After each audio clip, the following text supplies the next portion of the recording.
ዛሬ የኛ ሴቶች እንደ ትልቅ ሸህ ቆመው ኹጥባ ማድረግ ነው የቀራቸው። ቢስሚላህ አልሐምዱሊላህ الذي أرسل رسوله بالهدى ودين الحق ليظهره على الدين كله ولو كره الكافرون وأصلي وأسلم على أشرف الأنبياء والمرسلين نبينا محمد وعلى آله وأصحابه ومن تبعه بإحسان إلى يوم الدين. حقيقة እንደው ምናልባት ቁርአኖች ብዙ ተነግረዋል። ነብዩ ሰለላሁ ዐለይሂ ወሰለም እኛን ሲመክሩን استوصوا بالنساء خيرا በሴቶች ጉዳይ ላይ በጣም ተመካከሩ በኸይሩ ጉዳይ በተለይ አሁን ባለንበት ታይም ማለት የጃሂልያውን ብዙ አይተናል። ግን አንድ ያላየነው ጃሂልያን ስንል በሁለት እንከፈለው። قبل الاسلام ያለ ጃሂልያ አለ። አሁን ደግሞ በጣም ሰለጠንኩ ለሴቶች እኔ ነኝ ያለሁት ለሴቶች መብት ተሟጋች እኔ ነኝ የነሱን ክብር መጠብቀው እኔ ነኝ ብሎ የሞገተ ያለ ጃሂልያ አለ። ከሁለት አንፃር ብናየውላል ያኛው ጃሂልያ እንዳየሩ وإذا بشر أحدهم بالأنثى ظل وجهه مسودا وهو كظيم كأنه ልጅ ተወለደለት ሲባል እንደው ከነ ውርደት ይያት ሊል ወይስ ለቀበራት የሚል ነበር። ሐቂቃ ይቀብሩ ነበር። وإذا الموعودة سئلت بأي ذنب قتلت ሴት ልጅን ከነ ህይወት ነበር የሚቀብሯት። ያሁኑ ጃሂልያ ደግሞ በቁም እየቀበራት ነው። ሐቂቃ ብዙ ጊዜ ተመልከቱ ያሁኑ ጃሂልያ ለማየት ፈልጋለሁ። ያሁኑ ጃሂልያ ሴት ልጅ እኩል ናት ይላል። ሐቂቃ ያንዳንዱ ነገር ላይ ያሳትፋሉ ይላል። ፖለቲካ ላይ ኢኮኖሚካሊ ግን ሐቂቃ እውነት ሴት ናት። አሁን እንደው ሐቂቃ እንደው እስላም ካስተማረን አንፃርና እንደው እንደ ህሊናም እንኳን እውነት ሴቶቻችን ሴት ናቸው አሁን ላይ ኢላ ማ ረሂመ ረቢ እስላም ያከበራቸው አላህ ወቀርነ ፊ ቡዩቲኩን ወላ ተበረጅነ ተበሩጀ الجاهليه العلم ከላይ ነብዩ ሰለላሁ ዐለይሂ ወሰለም ስስ መሆናቸውን ስለሚያውቁ በእነሱ ዙሪያ መልካምን ነገር ተመካከሩ ይያሉ።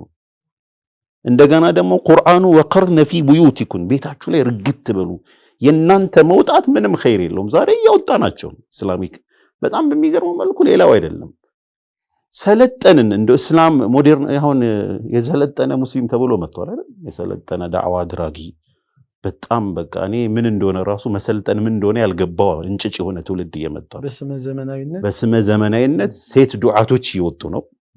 በጣም የሚያሳዝን ሴት ልጅ حتى ነብዩ ሰለላሁ ዐለይሂ ወሰለም ሒጃብ ሲወራ ቁርአን ላይ فلا تخضعن بالقول فيطمع الذي في قلبه مرض ለማን የተባለ ነብዩ ሰለላሁ ዐለይሂ ወሰለም ሚስቶች ነው አይደል? ሲወጣ ሰበብ ነው። ዛሬ የኛ ሴቶች እንደ ትልቅ ሸህ ቆመው ኹጥባ ማድረግ ነው የቀራቸው። በየመሳጂዱ በየመድረሳው ብናይ ሐቂቃ ሴትን አክብረናል። እኛ ምን ሰጣቸው ደርስ በጣም ያሳዝን። ኒቃብ እያስወለቀ ያለ ትውልድ አለ። ኒቃብ እያስወለቀ ያለ ሸኽ አለ። ኒቃብ እያስወለቀ ያለ ዳዒ አለ። ተቋም አለ። በጣም በሚያሳዝን መልኩ ምንድነው በዚህ ጆንያ ተከምበለሽ አንቺ ሰልጠን ውጪ ከወጣች በኋላ ምንድነው አየነው። ከትዳር ተፈናቅሎ ብዙ አይተናል። እኔ አንድ ኪታብ ሳውዲ ላይ ያነበብኩት እንትን አለ። ብዙ ሴቶች በጣም ትምህርት ላይ ቢዚ ከመሆን አንፃር ዳር ላይ ቆዩ ሰዎች በማስተሬት በዶክትሬት እነዛን ሴቶች ታሪክ ነው የሚጽፈው ሸኹ። ብዙዎቹ ወላሂ ነው እንደው እኔ ያለኝ ዶክትሬት ማስተሬት ሁሉ ወደዛ ሆኖ ምን አለ ማማ የሚለኝ አንድ ልጅ ባገኘው። ሴቶቻችን ዛሬ የሰለጠኑ መስሉን እኩል ካንተ ጋር ቻይና ትሄዳለች፣ እኩል ካንተ ጋር ሱቅ ትከፍታለች፣ እኩል መኪና ትነዳለች። ይሄ ዘመናዊ ጃሂልያ። እኛ እስልምና ፈሊላሂ الحمد ጅህልናን ጃሂል ሴት አይወድም፣ ደደብን ሴት አይወድም። መማር አለባት፣ መከበር አለባት። ወለሁነ ሚስሉ الذي عليهن بالمعروف ነው። ወንድ ያለው አለው ክብር አለ። ሙስሊማት ሙእሚናት ቃኒታት ታዒባት ዓቢዳት ክብር አላቸው። ነገር ግን ስሶች ሁላችንም ጥሩ ጎን አለን፣ ደካማ ጎን አለን። በተቻለ መጠን የሴት ልጅ ትልቅ ቫይረስ ማለት እንደው ኮቪድ ምናምን ነው የምትሉት የሴት ልጅ ቫይረስ ማለት በዚህ ዘመን አጅነቢ ነው። ስለዚህ ይሄ ዘመናዊ ይሄኛው ጃሂልያም ያም ጃሂልያ ሴት ልጅን አዋርዷል። ነገር ግን እስላም አክብሯታል። قد سمع الله قول التي تجادلك في زوجها ስለተከራከረችዋ ሴት እንኳን አላህ ቁርአን እንትን ብሏል። ብዙ የቁርአን አያዎች እንትን ብሏል። ማለት ሰዓት ደርሷል። ሐቂቃ በተቻለን መጠን ሐቂቃ ሴታውን እሷን በተመለከተ አላህ ቦታ ሰጥቷት የሷን ጉዳይ ቁርአን ላይ አሁን ይሄው እስከ የውመል ቂያማ ድረስ ይቀራል። ይሄ ማለት ያው ከዚህ የበለጠ ቦታ ሊሰጥ ማንም ሰው አይችልም። ሱረቱ መርየም ሱረቱ ኒሳ በሴቶች ጉዳይ ብዙ ነው። በቃ ወንድ ምንድነው ጫናን ያለበት hatta ስናገባት ዝም ብለን እኮ አይደለም በጨበጣ አይደለም። የነሱን ብልት አላህ ለኛ ሐላል ሲያርግልን የክብር ክፍያ አለ። በአላህ ቃል ነው። በቃ በአጠቃላይ ሴት ልጅን ያከበረ አላህ ያከበረው ነው። ሴት ልጅን ያወረደ አላህ ያወረደ።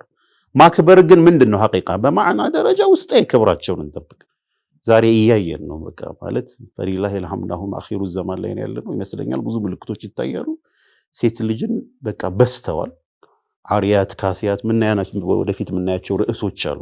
እነዚህ ሴቶች በስተዋል حتى በምርጫ ደረጃ የተጫወተነባቸው ነው። በዚህ ዋጅ ደረጃ ኢቭን ብዙ ነገር ላይ እኛም ሳናቀው ያን ከዛ በመጀመሪያ ከእስልምና በፊት ነብዩ ሰለላሁ ዐለይሂ ወሰለም ከመላካቸው በፊት የነበረን ጃሂልያ ከዛ በባሰ መልኩ ተቆሸናል ራሳችን።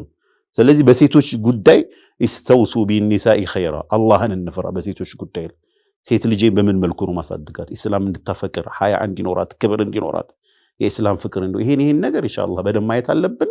እስላም ካከበራት በላይ ማንም አላከበራትም ለማለት ፈልጋለሁ። ኢንሻአላህ ወደፊት እናያለን። ውድና የተከበራችሁ ተመልካቾቻችን ያው የሴቶች ቦታ የሴቶች ደረጃ ላቅ ያለ ነው። እንደው በዚህ አጭር ሰዓት ላይ ለመነካካት ለመዳሰስ ለማስታወስ ያህል እንጂ ሙሉ በሙሉ ጥልቅ ብለን ለመግባት ያው ጊዜውም ሰዓቱም አይፈቅድልንም።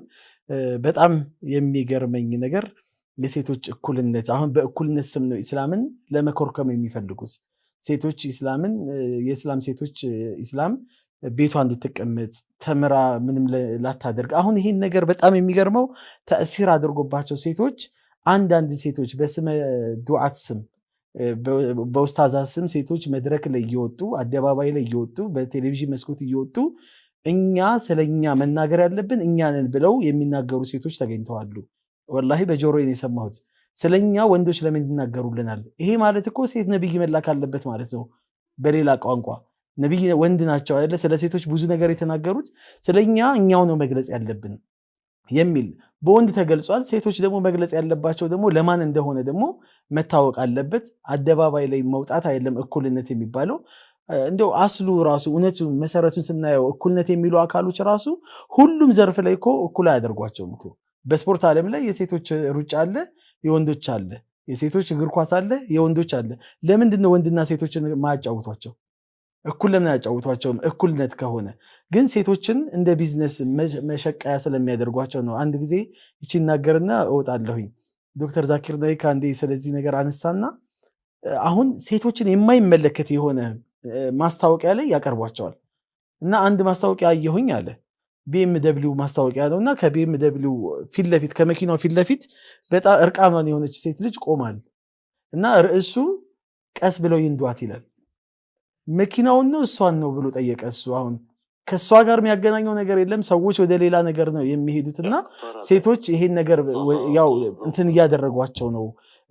ሞኝነት ነው። ኢስላም ተሰተሪ ሲላት ለራሷ ነው ጥቅሟና እንግዲህ እህቶቻችንን አላህ ይሰትርልን፣ እኛም የምንሰትራቸው አላህ ያደርገን።